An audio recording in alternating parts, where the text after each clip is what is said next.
આ સરકાર છે એ દમનકારી નીતિ એવી અપનાવે છે કે એની સામે બોલો એટલે પકડીને કાં તો જેલમાં નાખી દે અથવા તો ડિટેન કરીને ઉપાડી જાય છે।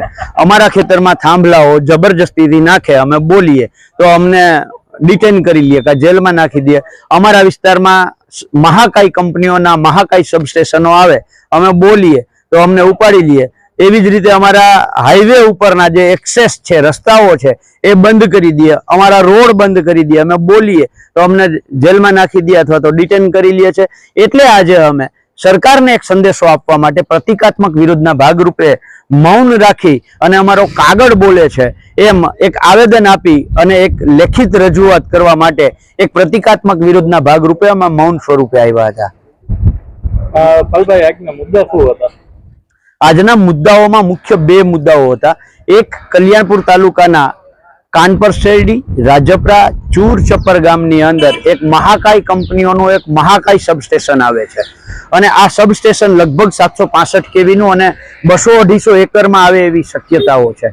તો એ જો આવે તો એક તો અમારી ખેતી લાયક જમીન છે, 200-250 એકર જગ્યા જાય અને એ સબસ્ટેશન થાય તો આસપાસના ખેડૂતોના ખેતરમાં એવા મોટા મહાકાય 765 કેવી, 800 કેવી, 1200 કેવીના, 400 કેવીના થાંભલાઓ આવે તો અમારી ખેતી ખતમ થઈ જાય। એટલે આ સબસ્ટેશન આપવામાં ન આવે એવી માંગ સાથે એક રજૂઆત હતી અને બીજી રજૂઆત એ હતી કે 151 એ જે નેશનલ હાઈવે છે, આ નેશનલ હાઈવે ઉપર હંજરાપર દાંતરાણાનું જે પાટિયું છે ત્યાં જે એક્સેસ હતું આ એક્સેસ બંધ કરી દેવામાં આવ્યું છે।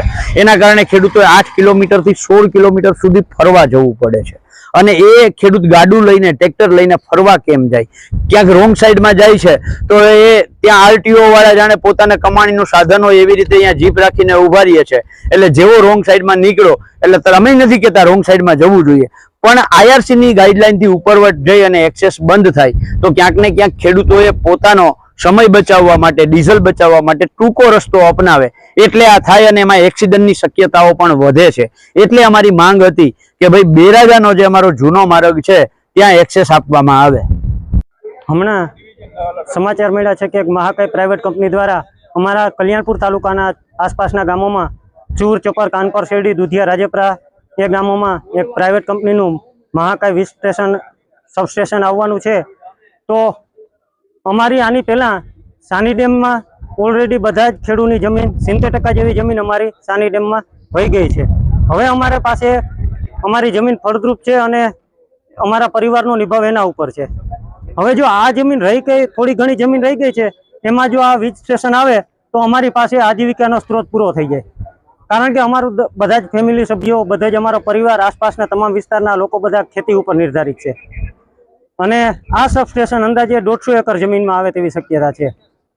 એટલે આમાં ઘણા બધા ખેડૂતની જમીન જાય તેવી શક્યતા છે। તો હવે અમારી પાસે બીજો કોઈ આજીવિકાનો સ્ત્રોત રહેતો નથી, એટલે અમે બધા જ આસપાસના વિસ્તારના ખેડૂતો સાથે મળી કલેક્ટરશ્રીને નમ્ર નિવેદન કરીએ અને આવેદનપત્ર આપીએ છીએ કે અમારા વિસ્તારમાં અમને કોઈ પણ સંજોગોમાં આ વીજ લાઈન આવે તે ઉચિત નથી। જય હિન્દ। કણઝરિયા મનસુખભાઈ નાથાભાઈ, ગામ અંજરાપર, તાલુકો ખંભાળિયા, જિલ્લો દેવભૂમિ દ્વારકા। આજે અમે કલેક્ટર સાહેબને અંજરાપર ગામના તમામ ખેડૂતશ્રીઓ આવેદનપત્ર દેવા માટે આવેલા। જે દેવળિયા દ્વારકા જતો હાઈવે નેશનલ છે, એ હાઈવે નેશનલમાં જે અમારે વાડીએ જવાનો ગાળો જે ખુલ્લો હતો એ છેલ્લા 15-20 દિવસથી બંધ કરી દેવામાં આવ્યો છે। એટલે તમામ ખેડૂતને ગાડું લઈને કે ટ્રેક્ટર લઈને 8 કિલોમીટર આગળ જવું પડે, પાછું 8 કિલોમીટર આવવું પડે અને પછી પોતાની વાડીએ જઈ શકાય છે। અને 90% લોકોની જમીન છે એ અંજરાપર ગામથી રોડ ક્રોસ કરીને જવાની છે। એટલે અમારા અંજરાપર ગામના 90% ખેડૂતો છે એ અત્યારે બહુ એકદમ દુઃખમાં છે। એમને 8-8 કિલોમીટર ખોટા ચડાવવા પડે છે, ગાડા બળદને હેરાન કરવા પડે છે અને આ ન કરવું પડે ને અમારો રસ્તો જૂનોથી ડેલાવાડીનો રસ્તો ખુલ્લો કરવામાં આવે, જો નેશનલ હાઈવે ઉપર જે બંધ કરી દેવામાં આવ્યો છે એ ગાળો ખુલ્લો થઈ જાય તો તમામ ખેડૂતનો પ્રશ્ન હલ થઈ જાય અને તમામ ખેડૂત સહેલાઈથી પોતાની વાડીએ જઈ શકે એવી અમારી માંગ છે।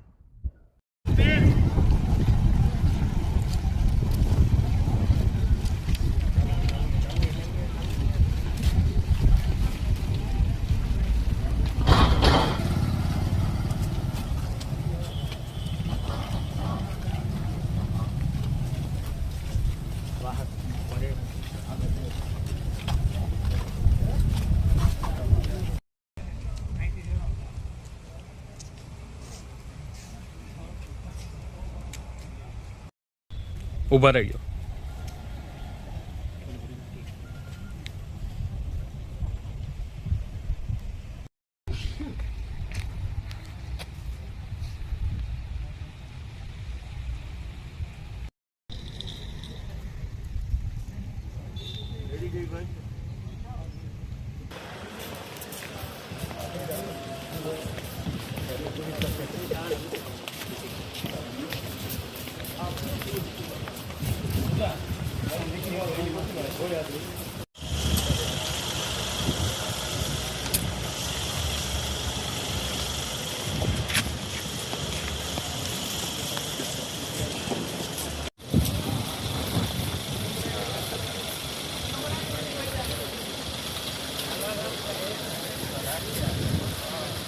સબસ્ટેશન 100-200 વીઘામાં સબસ્ટેશન બનાવ્યું છે. હવે જો ત્યાં જો